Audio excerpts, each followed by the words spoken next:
মমতা বন্দ্যোপাধ্যায়কে কখনো মানুষ দেখেছে পাহাড়ের বিভিন্ন দোকানে বসে মোমো বানাতে, এবার যেটা দেখা গেল তিনি চা বাগানে গিয়ে চায়ের পাতা তুললেন এবং তার পাশাপাশি নির্বাচনী আবহে চায়ের দোকানে ঢুকে রীতিমতন চা বানালেন। এটা কি মানে মানুষের মন জয় করার কৌশল, মানে কি বলবেন?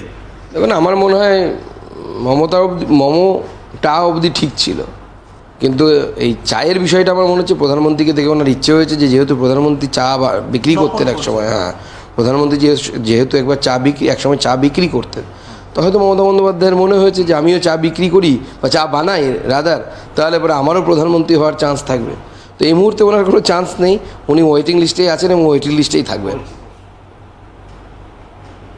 দাদা আরেকটি প্রশ্ন, সেটা হচ্ছে যে বীরভূমে যাকে প্রার্থী করা হয়েছে মমতা বন্দ্যোপাধ্যায়, জাস্ট নাও তিনি বললেন যে শীতলকুচিতে গুলি চালিয়েছেন যিনি তাকেই প্রার্থী করা হয়েছে। মমতা বন্দ্যোপাধ্যায়ের স্টেটমেন্ট আজকের যে জনসভা সেখান থেকে তিনি স্টেটমেন্টটা দিচ্ছেন, জাস্ট নাও কি বলবেন?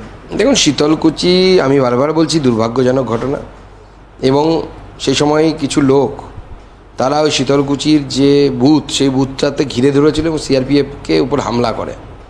তো সিআরপিএফকে হামলা করলে পরে তো স্বাভাবিকভাবে সিআরপিএফ বা সিএপিএফ যারা ছিল, কেন্দ্রীয় বাহিনী যারা ছিলেন, তারা তো নিজের আত্মরক্ষার চেষ্টা করবে এবং আত্মরক্ষার জন্য একটা দুর্ঘটনা ঘটে এবং তাতে কিছু লোক। মমতা বন্দ্যোপাধ্যায় যেটা বলছেন শীতলকুচি কাণ্ডে যিনি অভিযুক্ত তাকেই প্রার্থী করা হয়েছে, মমতা বন্দ্যোপাধ্যায় কোটানকোট তিনি দাবি করছেন এটা একদম প্রকাশ্য জনসভা থেকেই, কোচবিহারের মাটি থেকেই।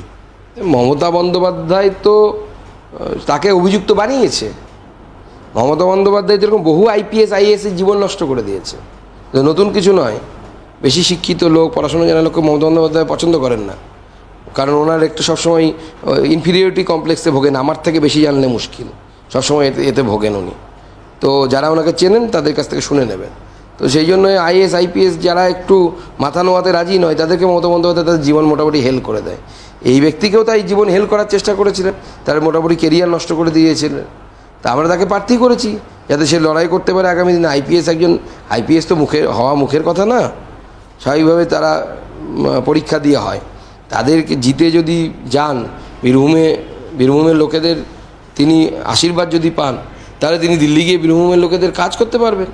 শতাব্দী রায়ের মতো ঘুরে বেড়াবেন না সেজে গুজে। দাদা একটি বিষয় জানতে চাইবো আপনার থেকে, সেটা হচ্ছে যে ভোটের আবহ, একদম নির্বাচনী আবহ চলে এসেছে, আর এই পরিস্থিতি কোচবিহার সম্প্রতি উত্তাল হলো। এর আগেও বিভিন্ন নির্বাচনের সময় বা গোটা বাংলাকে উত্তাল হতে দেখা গিয়েছে। কি মনে করছেন কতটা শান্তিপূর্ণ নির্বাচন হতে পারে? দেখুন, শান্তিপূর্ণ নির্বাচন এখানে তো সম্ভব না। অলরেডি কালকে আমাদের সীতায় আমাদের পথসভা চলছিল এবং সেই পথসভাতে তৃণমূল কংগ্রেস লাইট অফ করার ব্যবস্থা করে প্রথমে, তারপরে পাথর ছোড়ে। তো এই ধরনের ঘটনা ঘটছে, সন্ত্রাস চলছে, আমাদের কর্মীরাও লড়াই করছে। তবে মূলত যেটা দরকার, কেন্দ্রীয় বাহিনীর ঘেরাটোপেই ভোট হওয়া দরকার, নির্বাচন হওয়া দরকার, নচেত এই ভোটের নামে প্রহসন করার কোনো প্রয়োজন নেই।